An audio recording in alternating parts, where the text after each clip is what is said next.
Hello, it's Melinda from Scrapbooking Craft, just coming on and making a couple of 4x6 index cards for a swap. This swap was made earlier, last year, about 6 months ago.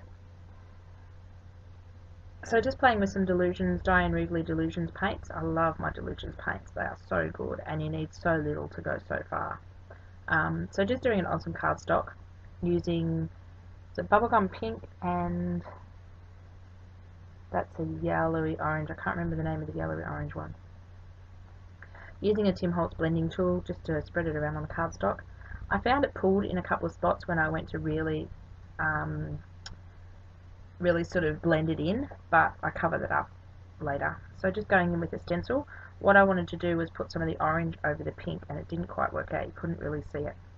So we went to plan B. You can see it in a little bit. So we go to plan B and pull out another stencil. So both these stencils I have in my store, or if they're not there, they'll be there very soon. I'll leave the link to my website below. So I really love this stencil. This stencil is beautiful. It's like a little flower, or it could be used as like a garden hedge. No, garden fence, sorry. I think it actually might be called garden fence. So putting it basically all where the pink paint over the orange, and I love doing this with the Delusions paints. And you only need a very little amount of the Delusions paints to actually put through a stencil because it goes a long way. So as you can see in that big blob of pink in the middle, I've got a little bit of white paper, but I will cover that up soon. So these index cards, the 4x6 index cards, were made for a swap with Australian Art Swap Group. It's a Facebook group, and I'll link that below for Australians that like to make. We make index cards, we make digital index cards, which I haven't got into yet. We make ETCs, and we do a whole lot of other swaps as well. So it's fun. There's always something going on that group. And being in Australia keeps the postage down for swaps as well. So just sticking on some 1-inch circle die cuts or punchies that I found in my stash. So they've got little purple stars on those ones. So I decided instead of making 2 little background cards, I decided to make the whole A4 sheet of paper and I actually trim it up later. So I was delving right into my stash of a little bucket of I had beside my desk and found some purple circle rings that match the stars. And you can see the punch there. I'm a bit off camera because it was a bit hard to see, but I actually punch some more circles to make small rings. It's fun to take the 2 size punches and actually punch the smaller one, usually the smaller one first and then the second one, and you can make all sorts of rings and off. You'll see some of the rings are quite lopsided and not perfect, but that was sort of the look I was going for. It's fun to make the index cards because they're a small piece of work and they don't take long at all. So just punching some more there, just gluing them on with a regular glue stick, kids glue stick, so overlapping some of the shapes. Not sure where I'm going to cut the 6x4 inch, so just sort of scattering them all over the page.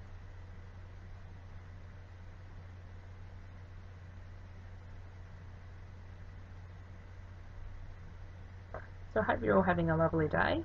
If you'd like to see more of my process videos, I'm only very new to editing, so I'm still getting there.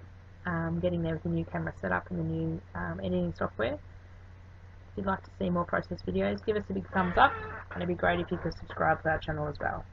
My 9-year-old often pops into my videos or makes her own videos now actually with different things as well. So if you don't want to miss out when we put new videos up, we're aiming for 2 to 3 a week, so we can give you lots of inspiration and things. So I'm nearly done with these, a few more.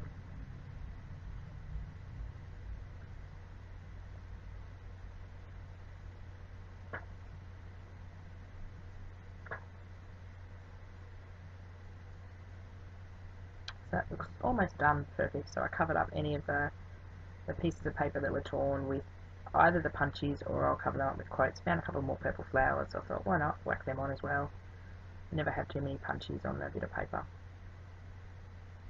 Trying to use up all my bits and pieces this year. That is my goal, is to use up bits and pieces that have been hanging around for quite a while. So there we go, I've cut down the 2 cards to 4x6 and I got a couple of the ones that had the bigger area. dove right into my stash with this little booklet of quotes. It's a hot off the press item, and it's possibly one of my first few years of scrapbooking, approximately 10 years ago, 11 years ago. So that one is quite old. It could even be older than that. Some of them do have dates on them, and that's quite fascinating to look back. So,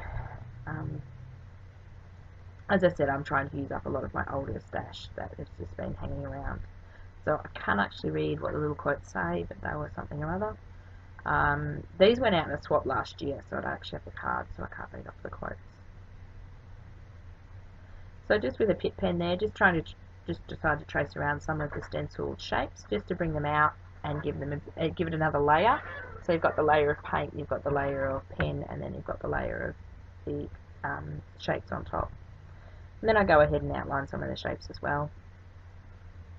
So this is a slightly thicker one, so we decided to do a board around the edge, which is kind of cool, just to give it a bit of a frame.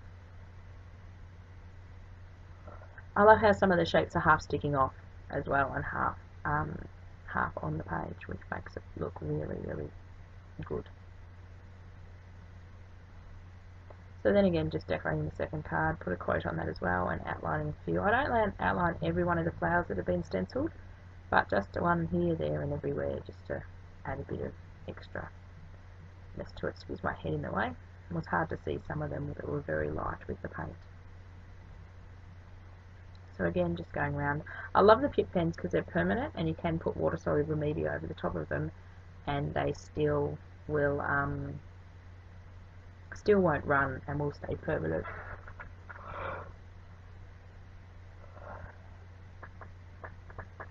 So we're just about done taking the smaller. So I've got two pens there I'm alternating between. One's a thick one or a brush tip, and one's like a thinner fine liner one. They're both the permanent pens, both from Prit Faber-Castell.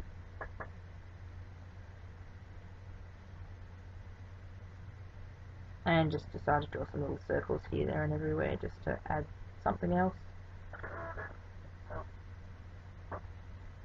I loved how these turned out. They were very bright. They were a lot brighter than in real life. So we're just about finished. These have made it out to their swap partners, so I can put this video up. So thank you for watching. Please like, subscribe, and leave us a comment. They are very cute cards. Thank you for listening. Thank you for watching. Bye for now.